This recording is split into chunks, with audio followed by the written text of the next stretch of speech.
anak-anakku semua secara khusus untuk siswa Kristen sekolah dasar kelas 6 ya. Untuk siswa Kristen sekolah dasar kelas 6, bagaimana kabarnya hari ini? Tentu kabarnya baik, luar biasa di dalam Tuhan. Amin ya. Oke, kita akan belajar dari pelajaran 2 untuk kelas 6. Judul materinya, judul pelajaran hari ini adalah ibadah yang memuliakan Allah. Ya, ibadah yang memuliakan Allah. Nanti next kita Yosua pasal 24 ayat 14 dan Roma 12 ayat 6 sampai ayat yang ke-7.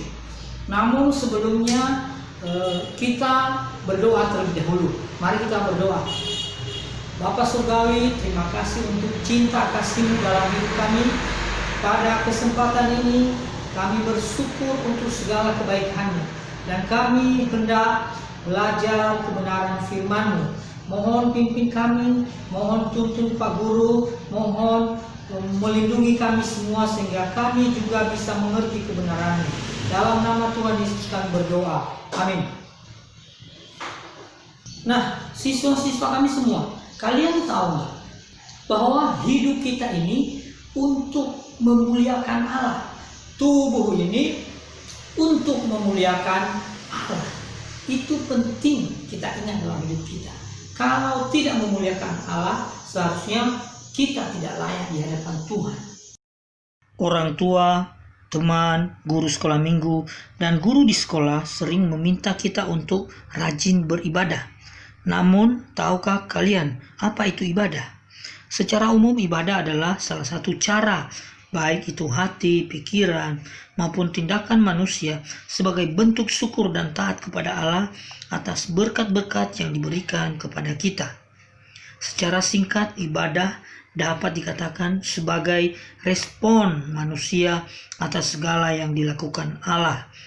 Dengan beribadah, kita sebagai manusia yang diciptakan Allah mengakui bahwa hanya Allah yang harus kita puji, kita sembah, dan kita layani, sebab Allah sangat baik bagi kita. Dia telah memberikan banyak berkat, baik itu nafas, hidup, keluarga, teman, dan waktu untuk kita melakukan segala sesuatu. Ibadah secara khusus ialah ibadah yang dapat kita lihat dalam Alkitab, baik perjanjian lama maupun di dalam perjanjian baru. Di dalam perjanjian lama, ibadah memiliki arti yang berbeda dengan perjanjian baru. Ibadah menurut PL berarti melayani Allah, sedangkan ibadah menurut perjanjian baru adalah sikap hidup manusia yang menyembah Allah. Dalam perjanjian lama, ibadah yang dimaksudkan berasal dari kata to serve, yaitu melayani. Ibadah adalah pelayanan kita bagi Allah dengan menggunakan seluruh anggota tubuh dan kemampuan khusus yang diberikan oleh Allah. Ibadah yang dimaksud seperti kita menggunakan talenta kita bernyanyi untuk memuji Tuhan dalam acara Natal sekolah atau ikut kerja bakti bersama di gereja dalam rangka Paskah. Sebagai anak-anak Kristen yang juga adalah penerus bangsa Indonesia, seharusnya kita dapat melayani Allah dengan tubuh, talenta, dan apapun yang kita miliki. Kita seharusnya kreatif menggunakan itu semua untuk beribadah kepada Allah. Menjadi anak-anak yang kreatif akan membentuk moral maupun karakter kita. Menjadi seorang yang mampu menciptakan sesuatu yang tidak mudah putus asa. Kami ulangi, menjadi anak-anak yang kreatif dan anak-anak yang tidak mudah putus asa. Jadi marilah kita mengembangkan sikap kreatif agar hidup kita lebih bermakna kepada Tuhan. Itu adalah ibadah kita kepada Tuhan. Dalam perjanjian baru, ibadah berasal dari kata to worship, ya, yaitu menyembah. Nah, tadi kalau dalam PL, dalam perjanjian lama, ibadah melayani, sedangkan dalam perjanjian baru, ibadah menyembah. Dalam kata worship, ibadah memiliki arti memberikan penghargaan atau penghormatan kepada Allah. Manusia sebagai makhluk ciptaan Allah harus menghargai dan menghormati Allah sebagai pemilik kuasa dalam penciptaan. Allah tidak menghendaki ibadah yang pura-pura, yaitu ibadah yang hanya dijadikan rutinitas sebagai kewajiban atau untuk menunjukkan kepada orang lain bahwa kita rajin berdoa, rajin membaca Alkitab dan sebagainya. Allah membutuhkan hati, pikiran, dan tindakan yang tulus untuk menyembah Dia tanpa dibatasi waktu dan ruang.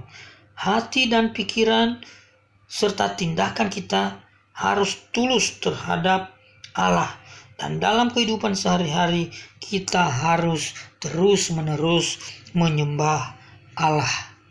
Sekarang kita belajar manfaat ibadah.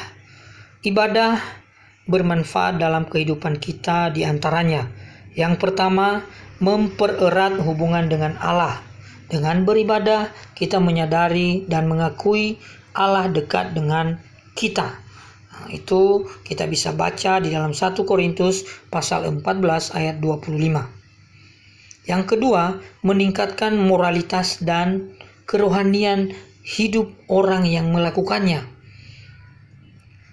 Itu kita bisa lihat dalam Kolose pasal 1 ayat 10. Dan yang ketiga, membuat manusia tetap bersekutu dan saling melayani dalam segala hal.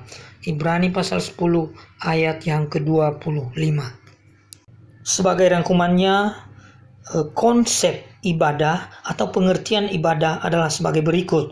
Pertama, ibadah adalah salah satu cara baik hati, pikiran, maupun tindakan sebagai bentuk syukur dan ketaatan kepada Allah. Yang kedua, tanggapan manusia atau respon manusia atas segala yang dilakukan Allah dalam hidupnya. Yang ketiga, pengakuan kita bahwa hanya Allah yang harus kita puji, sembah, dan layani.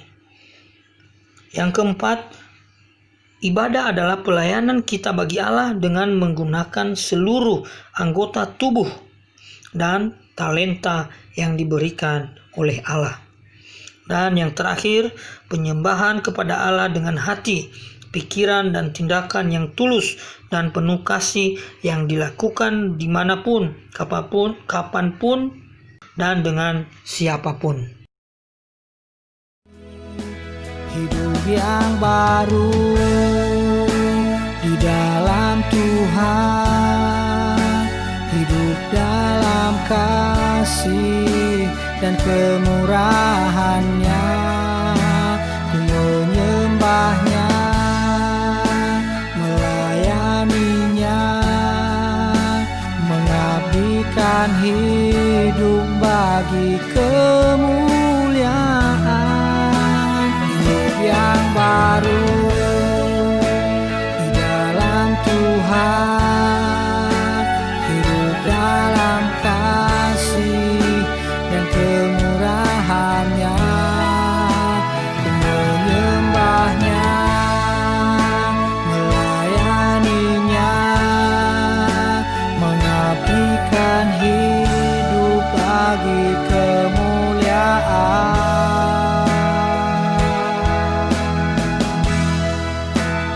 Namanya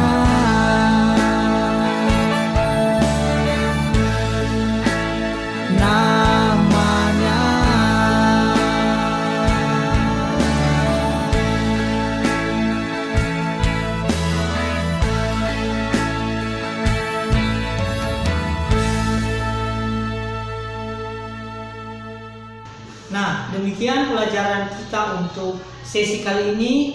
Kita akan bertemu pada pelajaran berikutnya. Tuhan memberkati kita, dan jangan lupa berdoa setelah selesai pembelajaran ini. Salam mantap.